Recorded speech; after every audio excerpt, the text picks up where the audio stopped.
Community Connections with the GDC Chamber. The GDC Chamber is a nonprofit organization whose job is to assist the businesses of Decatur County as we strive for greater economic impact and growth. With great leadership in place, improvements are being made throughout communities, families are being supported, and jobs are being filled, businesses are thriving. Decatur County is on the move. All right, it's everybody's favorite time of Mondays. Well, first and third Mondays, and this is the first Monday of the month. I know because I went to the commissioners meeting this morning, and it's time for. Yes, I saw you there. Yeah, I did. I saw you there. It's so weird. It's like we run in the same circle. It was a packed house today too. It was. Well, it's time for Community Connections. Today, as always, we have Dawn Lowe. Good morning. Good morning. And then today, our special guest is Sarah Snyder, who is the Director of Operations with the Southeastern Baptist Youth Camp. Good morning. How are you? Good morning. It's great to be here. It's good to have you here. I'll let you guys get on with your thing. I did the introduction. You guys got it now. Your part is done. Your part is done. Well, I'll give just a quick update on the Chamber of Commerce. So we do have quite a few ribbon cuttings coming up. It is the season. The weather is turning warmer. So we have several ribbon cuttings coming up. And instead of telling you when and where and what time, I'm going to drive you directly to our website, www.greensburgchamber.com/events. We are putting all of our ribbon cuttings on our event page there on our website. So that is a great place. It's just a great place to, just a great resource in general. So not only do we put our events on there, but we also put some upcoming events from our members there as well. We do want to point out that we have the Women in Business Conference that is scheduled for Thursday, June the 30th. Tickets are not on sale just yet, but I can tell you, you will not want to miss out on this year's because we have an amazing lineup already. So be watching for more information and more details on that. And then let's go ahead and mark your calendar, save the date for all you golfers. It will be Friday, the first Friday in August. Friday, August the 5th will be our 37th annual golf outing. So I can't believe it's 37 years running. That's exciting. And we have lots of great comments on that golf outing. We've got a committee in place that's working hard to get ready for that and to continually improve that every year. So we'll be at Greensburg Country Club this year on August the 5th. So that kind of rounds out some of our next big events, but let's turn it over to Sarah. Sarah, you are the Director of Operations at Southeastern Baptist Youth Camp, and I'm going to guess that a lot of people don't even know about Southeastern Baptist Youth Camp. So tell us just a little bit about the camp and what you're about. Yeah, we try to not be Decatur County's best kept secret out there. But I think just an overview, our mission at Southeastern Baptist Youth Camp is to provide a place in God's creation where we can serve others, learn biblical truth, grow in Christ, and have Christian fellowship. Awesome. Awesome. So you kind of mentioned hidden. You are kind of a hidden gem, I think, out in the county. It's such a serene, beautiful place. Where is Southeastern Baptist Youth Camp? Southeastern Baptist Youth Camp is it's a southern part of Decatur County. It's just north of Westport, only 2 miles off of State Road 3. It's just north of South Decatur Junior Senior High School at County Road 800 South, where you can see the camp sign right along the highway. Yes, and I've been out there, missed the sign. I saw it, but I was driving too fast. Totally past it, had to come back. But I'll tell you what, it is absolutely gorgeous back there. It is, like I said, it's just such a serene and calming place. And then you're not too far off of the center of population from, I don't even know when that monument was erected, like 1835 or something like that. There's a center of population. So another like fun fact about Decatur County, we actually took our kids out there during COVID when everything was kind of locked down and we couldn't go places. We went on a drive and tried to find just really cool fun facts about Decatur County since nothing was open, and we just happened upon the center of population out there. So you're just a couple of miles from that. Yes, we are. A lot of people don't realize that's there. I know. Isn't it fun? Yeah. It's kind of a neat little fun fact trivia for you. So as you're driving around and trying to find the center of population, you'll stumble upon Southeastern Baptist Youth Camp too. That's right, just down the road. Yeah, so tell us a little bit about camp. What can people expect? How does this all work, and what do you offer? Well, we have a lot of things that we do. We do our summer camps, and then we also have events throughout the year. So we are there all year round. We're a year-round facility. We've got a really nice winter facility. We've got over 100 beds for winter time. So we're busy all year, but during the summer, we have campers, students that come. Just to tell you a little bit about a typical day of summer camp, what it would be like. Yeah. Because our camp programs are for students based on age in order to accommodate age-appropriate needs. And our youngest camp session is kindergarten camp, entering kindergarten through first grade. And this is a great introductory camp of only a 24-hour time period, and they get a small portion of the camp experience, which is just right for this young age. Yeah, that's cute. I bet they are so excited. Are they hesitant too, though, sometimes to be leaving, or are they more? Is there more of an excitement? If it's their first time, they're a little shy at first, and that's what's nice about it, is because it just gives them that introductory. And we have great leaders that work with them and help them. But usually when it's time to go home, they don't want to go home. They want to stay. They've had so much fun. That's sweet. And then we do a primary camp, which is for grades going into the first through third grade, and that's just a 3-night stay. And then there are junior camp sessions for 4th through 6th grade, and then teen sessions for junior through senior high students. A typical day for these sessions begins by gathering around the flags for pledges and prayer for breakfast. The morning is organized with a time of rotation for different activities, such as Bible teaching, music, games, crafts, and nature lessons. After lunch, the day is full of activities around the camp, such as swimming in the beautiful swimming pool that we have, and it's a beautiful pool. It's very neat. Family friendly. It's only starts off at 6 inches and gradually slopes down to the 3.5 feet as deep as it is. So Okay. it's great for just to play in and have a great time. So the afternoon's full of activities like that, and then canoeing or boating, depending on the ages of the children. For the younger children, we have pedal boats. For the older kids, they get to do the canoes, and then we have miniature golf, gaga ball, basketball, kickball, all kinds of organized games, and then of course snack shacks in the afternoon too. So you got Everyone's favorite. yeah. Junior and senior high campers get the opportunity to play paintball, and it's an organized paintball that is run by trained referees. And after supper, then there are special programs and worship, along with games and maybe a campfire before going back to the cabins for night. So. Okay, now you just touched on one of my questions that I was going to ask. You said cabins. So campers are staying where when they come and see you? When they come, they have nice cabins, and most of the cabins have 12 beds in them. So you can do, depending on the number of campers, usually 1 to 2 adults per students, depending on their age. And last year we made sure that every cabin had air conditioning. That was a very first for us. That's not camping. That's glorified camping.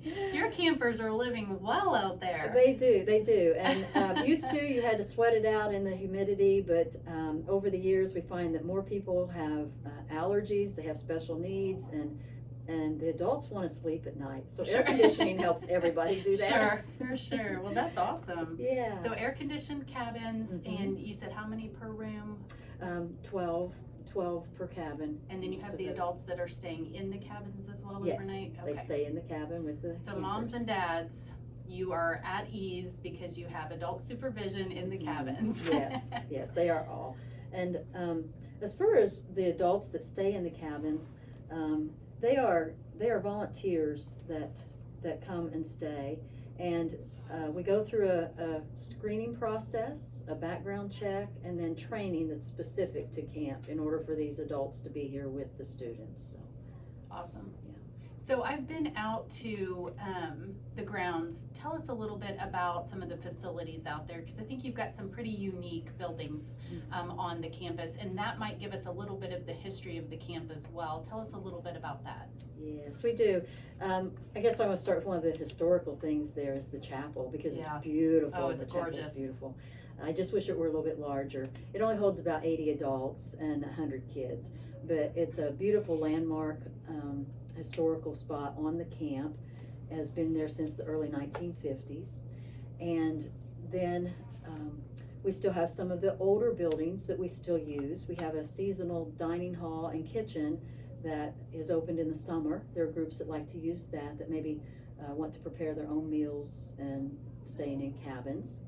But some of our newer facilities are the Grace Hall, which is a gym that has our commercial kitchen in it. And then attached to that is the retreat center. And what makes it really nice throughout the winter, especially, is if somebody is renting the retreat center for one of their events, they can just open the door and go right into the gym. You don't even have to go outside. So it works great for youth events because the leaders don't have to worry about the kids running outside to do their activities. They're in the gym, get to do their activities. You can set up a worship area in there, your dining area. You can move that out of the way and play dodgeball or volleyball, basketball. So it's very versatile. That's awesome. Is. Yeah. So you just mentioned rentals and events. So you've got summer camps that you just talked about with your kindergarten, first grade, primary, juniors, and teens. What else is the camp used for? Okay, we provide planned programs throughout the year as well, such as we have towards the end of summer, Labor Day weekend, we do a family camp, and then we do a senior adult camp. So if you're 55 and older, you get to come back to camp. Oh, how fun. But they get to stay in the retreat center. So Okay. they got the luxury. You know, when they were kids, they probably stayed in tents or the cabins that did not have air conditioning, where now they get the luxury of staying in the retreat center, which has can accommodate people that are maybe getting a little bit older, or even if they have special needs, with the showers and everything that's right there to be able to use. And then we do an event, what we call Ignite, and that is for teens. It's for junior and senior high, and we just had our winter Ignite 2 weeks ago. So I saw that on our website. You guys were actually one of the ones listed on our event tab on our website. So tell us a little bit about that. Yeah, it's an awesome time where students come in on Friday evening at 6, and we start off with a time we do supper. We have a praise team, a band that comes in, Awesome. a well-known band that comes in. We get a great speaker, and this year we had both of those. They were awesome. So we had That's fun. The Lasting Hope is a band that's made it on the charts in Christian music for kids, and then we had Joe Wisely from Northern Indiana came as our guest speaker. And then Saturday is just full of workshops and praise and of activities and fun, and then they leave on Saturday evening. So With their cups filled too. yes, That's awesome. So Yes. I'm interested. Morgan, did you ever go to camp when you were a child? No.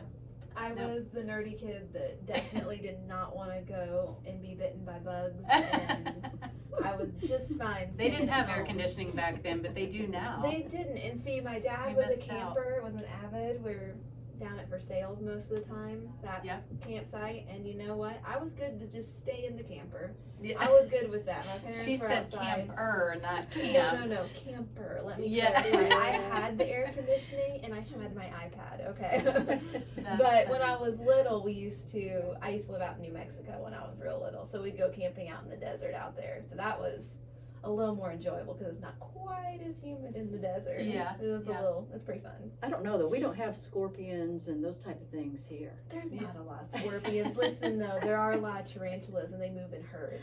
Take with that what you will, but they're not poisonous. So I'm curious, Sarah, did you grow up around the camp?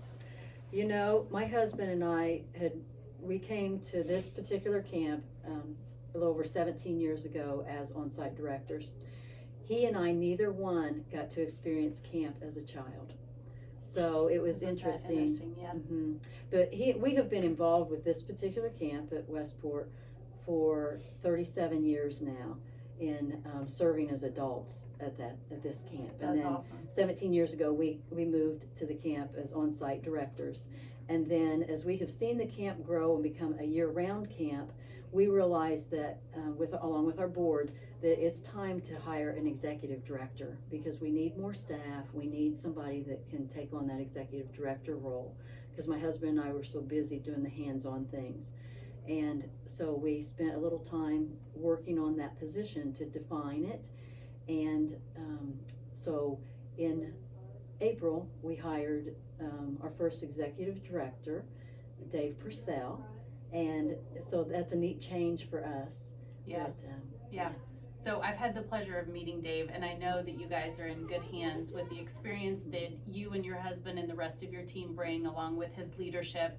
I think it's definitely, you can see God working out there. You can tell that you are being filled just as much as the children are being filled. So I think that is a very, very cool thing for Decatur County. Tell us a little bit, what sets your camp apart from others? I know when parents are researching and trying to figure out the next big activity for their children during the summer, as if we don't have enough on our plates, but camp is important. And what sets yours apart from a different camp? Well, I would like to first point out that Southeastern Baptist Youth Camp is very reasonably priced. If you're searching for quality camp, it's unlikely that you'll find a place to send your kids for less than $200 for a week. Childcare costs that much. But a Sunday through Friday camp session at our camp is only $190. Wow. With the shorter sessions costing less than that. And people wonder, how can camp offer the quality of programs for such a low price? Because we do offer quality programs at camp. And what sets us apart from other camps is that we are supported by churches and people that believe in the value of Christian camping. And their support subsidizes the actual cost of each student to attend a camp session. Our fees are already reduced because of wonderful people like this that want to see every child have a camp experience. And using the volunteers in the summer as well, where we don't have to have the paid counselors in the cabins, but we have the quality volunteers that come, helps keep our prices low as well. But I had one time, I told somebody what we charged for our camping fees, and they asked me, do you all have electricity there? We sure do, and now we have air conditioning to prove Exactly. it. Yes, and nice facilities. That's awesome. So where do campers generally come from? Are they just Decatur County residents, or are we farther reaching than that? Oh, we are farther reaching. We reach into other states. We have, the name of the camp, Southeastern, is because it is owned by churches, American Baptist churches in Southeastern Indiana. So they are the ones that make up, from these churches, are the ones that make up the board and the trustees. They govern they're the governing body of the camp. But the camp was originally purchased to be able to provide a place for the American Baptist churches of Southeastern Indiana, to have a place to take their youth for camping programs. But we are not supported solely by the American Baptist churches. We have non-denominational churches. We have some Southern Baptist churches. We have individuals that support the camp. So with that, yes, we get a lot of our campers from Southeastern Indiana because the churches support it and they send their children to the camp. But we also reach out. Internet has made it to where people can just search and find us. We started getting campers from Indianapolis, from Kentucky, from Ohio, and then because it's such a wonderful place for kids to come and they have such a great time, they invite their friends and relatives that live in other states. So they come from Florida, Texas, Wow. and they will come. There are kids that will come from Texas just to come to camp with their cousins. So That's cool. Yeah. That's cool. And then do they get to pick their, I guess, do you call them cabin mates, or? Yes, they do. They can put down, when they register, they can put down who they would like to cabin with. And of course, we cabin girls with girls and boys with boys, but when we will cabin them together, who they request to be with. So they get to be with their friends that way. That's awesome. And I guess that probably then, I'm not going to assume, I'm going to ask though, does that answer the question, is this camp just for Baptists? It is not just for Baptists, even though Baptist is in the name of the camp. It is open to anybody that wants to come. The Christian faith is the foundation of the camp, but we want to